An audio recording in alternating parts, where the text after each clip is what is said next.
Olá, está começando mais uma Vale Entrevista. Hoje nós estamos aqui com a Ayesha Zangaro. Bom, ela e o pai dela escalaram o cume do Monte Everest este ano, conseguiram fazer essa expedição. Eles têm um projeto muito legal que consiste em escalar a montanha mais alta de cada continente. Bom, mas agora a gente quer saber, Ayesha, de onde vocês tiraram essa ideia? Quando começou esse projeto todo? Bom, posso dizer que a culpa foi minha, mas meus pais têm grande participação nessa história. Apesar de minha mãe não subir com a gente, ela sempre vai junto nas expedições e acaba ficando no campo base ou até onde ela vai. E a gente foi... Meus pais moraram na Europa um tempo e em uma viagem de férias deles, eles foram conhecer o Nepal e falaram que gostariam muito de voltar lá para fazer o trekking até o campo base do Everest. E você já tinha nascido? Ainda não. Não. E aí em 2010 eles conseguiram se organizar com trabalho financeiramente para ir, e aí eu já existia. E eles me perguntaram se eu queria ir, falaram que ia ser difícil, que ia ser desconfortável.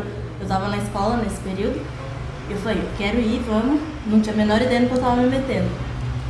E aí conheci uma amiga minha, que é praticamente minha irmã mais velha hoje, que é a Andréia Cardona, uma guatemalteca. Foi a primeira centro-americana a subir o Everest. E ela foi nossa guia junto com um outro guia brasileiro. E os dois me inspiraram muito, mas principalmente eu fiquei muito próxima dela, então a gente conversou sobre o projeto Sete Cumes, sobre tudo. E eu lembro que voltando pro Brasil eu já falei pros meus pais, eu quero muito fazer isso. E aí depois eu fui entender que tinha que ter uma organização, um treinamento muito grande. E aí de pouco em pouco a gente foi articulando esse projeto. O seu pai tocou direto com você? Direto, assim. Eu acho que foi uma coisa tão forte. E o trekking mudou muito a nossa vida. De uma família sedentária, de repente meus pais estavam correndo meia maratona, sabe? Entendi, exatamente. Como que vocês realizam preparação antes de ir para esses desafios? Os principais, eu acho que o que é mais importante fisicamente para você se preparar é um cardiorrespiratório, que a gente precisa muito pro pulmão, principalmente, lá em cima. E toda a musculatura de perna, core e costas, que é quando a gente anda muito, carregando muito peso. Então são as principais coisas. Mas além do treinamento físico, eu acho que o treinamento mental é fundamental. Assim, o foco, aprender a trabalhar em equipe, ter sempre a cabeça num lugar positivo, sabe? Eu acho que isso é o mais importante até. Com que frequência vocês realizam os treinamentos quando vocês estão aqui? A gente acabou adaptando os treinamentos à nossa vida cotidiana, né? Então, eu trabalho em São Paulo quase todo dia. Então, acabei que eu levava a mochila pesada pra lá e fazia todos os meus trajetos a pé. Sabe? Então, isso já foi ajudando, e como eu te falei do foco mental, tudo que eu fazia pensando nisso. Então, acho que pra mim foi principalmente isso. E além do cume do Monte Everest, quais você considera que foram as maiores conquistas de vocês? Bom, o Everest, assim, foi completamente sem parâmetros. Foi muito mais difícil do que a gente imaginava, um desafio muito maior. E pra mim, do projeto do Sete Cumes, o Elbrus, na Rússia, foi muito complicado porque a primeira vez que a gente não conseguiu subir. Por causa de tempestade e tudo isso, mexeu muito com o meu emocional.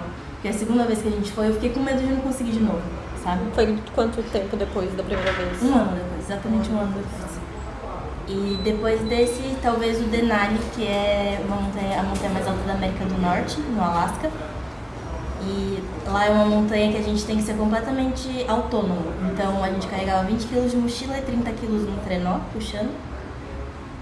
Mas parecido com o esforço do Everest, só que ao invés de 2 meses, 15 dias.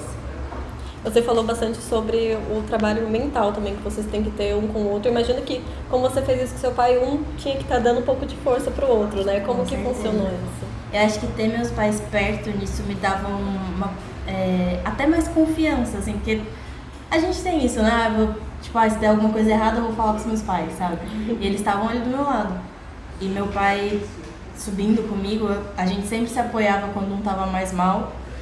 E até a nossa relação na montanha é muito mais próxima do que a nossa relação aqui embaixo, porque lá a gente precisa um do outro, sabe? E o tempo todo. Assim como toda a nossa equipe, a gente estava em um grupo de 5 brasileiros e um australiano. Você é mais nova, né, brasileira, a alcançar essa façanha, gente. Somente isso. E o guia, que é o Carlos Santalena, ele é quase a nossa família, assim, a gente é muito próximo. O Henrique, que é do Sul, também a gente ficou super amigo. Enfim, foi uma família que ficou junto há 2 meses lá, sabe? Sim, entendi. Então, vocês acabaram de alcançar um super desafio que foi o Monte Everest, mas tenho certeza que vocês não querem ficar por aqui, vocês têm outros desafios. Quais são? Qual é o próximo destino de vocês? Bom, agora, para terminar o projeto, né, a gente fez 6 dos 7 cumes. Falta escalar o Monte Vinson na Antártica. Tem 4.800 metros. Se a gente for pensar, nossa, quase metade do Everest. Mas nenhuma montanha é fácil, né? Não dá para subestimar nunca. São condições muito diferentes também. Lá fica, a gente pega temperaturas no Vinson até um pouco mais baixas que o Everest, porque é no Polo Sul. Então até menos 40, menos 50 talvez. Mas é uma expedição relativamente curta, de 12 dias. E o que complica lá é a logística, porque avião para chegar na Antártica e toda a logística de comida, de tudo, isso encarece muito. E é por isso que agora a gente vai pensar e tentar estruturar muito bem para ver se a gente consegue até ajuda para ir para essa próxima. E é um esporte caro também, né? Eu imagino, por exemplo, você falou que vocês vão ter que conseguir dinheiro para ir. Vocês têm uma previsão já de quando vocês devem conseguir? Ainda não? Não. Agora, até com a ajuda, né, de portais como vocês, a gente está tentando divulgar ao máximo essa nossa expedição, porque eu acho que é uma experiência que vale a pena compartilhar, não só para conseguir, sei lá, um patrocinador, mas porque eu acho que é uma experiência muito rica, assim, muito diferente. Tem muito pouco brasileiro que faz isso. Sim, e você, assim como a gente acabou de falar, ela foi a mais nova brasileira a alcançar essa façanha no Monte Everest, e o seu pai o mais velho, Mais né? velho, Isso, sim, então, mais velho. uma experiência muito rica para os dois, e também para o Brasil, né? Ter duas pessoas representando o Brasil em um esporte como esse. O Vale Entrevista fica por aqui, a gente se vê em breve.